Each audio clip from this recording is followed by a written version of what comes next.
नहीं, अब कथा होगी।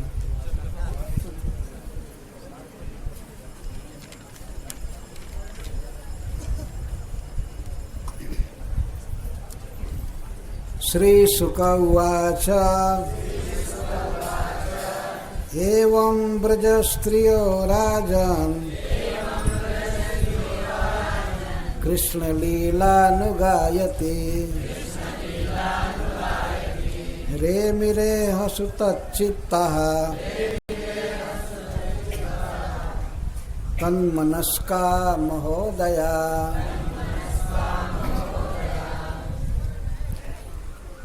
पुनः गंगा जी के तट पर महाराज परीक्षित की सभा में आइए, जहाँ श्री सुखदेव गोस्वामी बोलते हैं।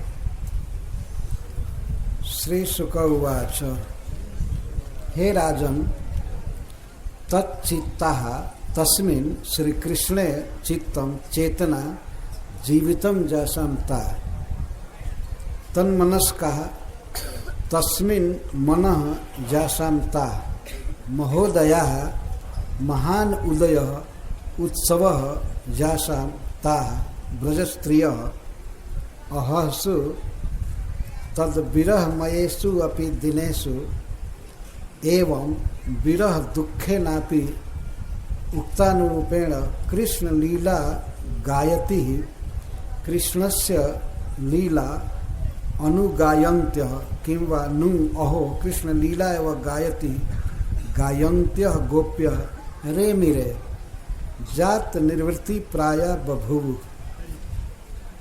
इति श्रीमद्भागवते महापुराणे परमहंस्यां संहितायां वैयासिक्यां दशमस्कंधे पूर्वार्धे जुगल गीत वर्णनम नाम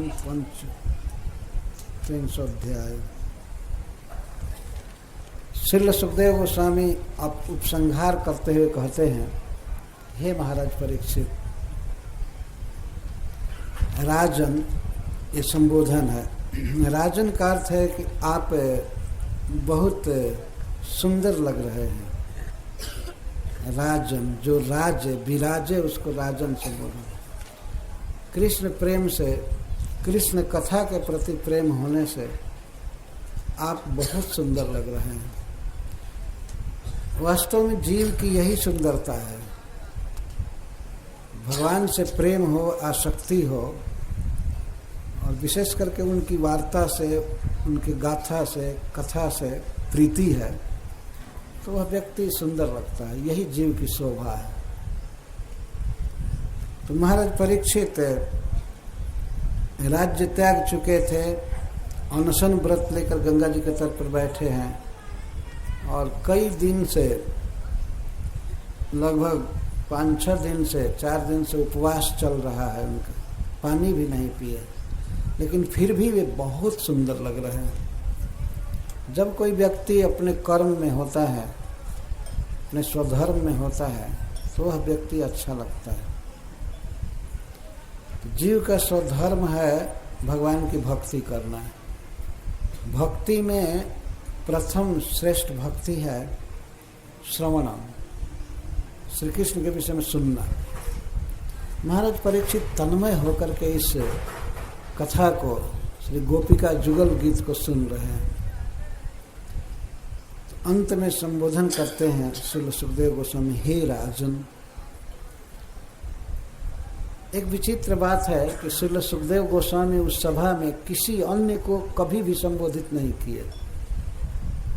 महाराज परीक्षित को ही संबोधित कर रहे थे। इस कथा में सहस्रों लोग बैठे थे, और एक से एक बड़े ऋषि मुनि, जिसमें भगवान वेदव्यास देव, सुखदेव गोस्वामी के पिता श्री स्वयं बैठे थे, और वही उनके गुरु थे, पिता और गुरु दोनों।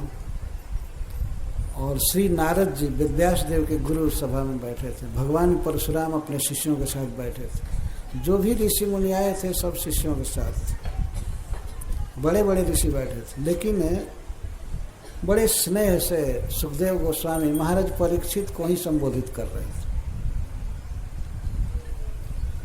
समग्र श्रीमद् भागवत में देखिए, ऐसा कभी नहीं संबोधित करते हैं कि हे सभासदों, हे ब्राह्मणों, जबकि सूत गोस्वामी संबोधन करते हैं विप्राहा, या सौनक जी का संबोधन करते हैं, लेकिन इसके साथ साथ नैमिषारण्य में एकत्रित ब्राह्मणों को भी, साधुओं को भी वो संबोधित करते जाते हैं।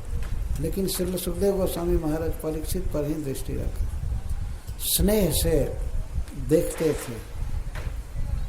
तो कहते हैं श्री गोपियां कैसी थी? तच्चित्ता तस्मिन् श्री कृष्ण एवं चित्तम चेतना जीवितम जासंता। श्री कृष्ण में ही उनका जीवन था, श्री कृष्ण से ही जी रही थी। चित्त का यहाँ पर अर्थ चेतना, श्री श्रीधर स्वामी सनातन गोस्वामी पाद जी लिखते, चेतना जीवन तत्व श्री कृष्ण के साथ होकर के ही जी सकती थी। भले मछली जी जाए बिना पानी के, सर्प बिना मणि के जी जाए, लेकिन गोपियां बिना कृष्ण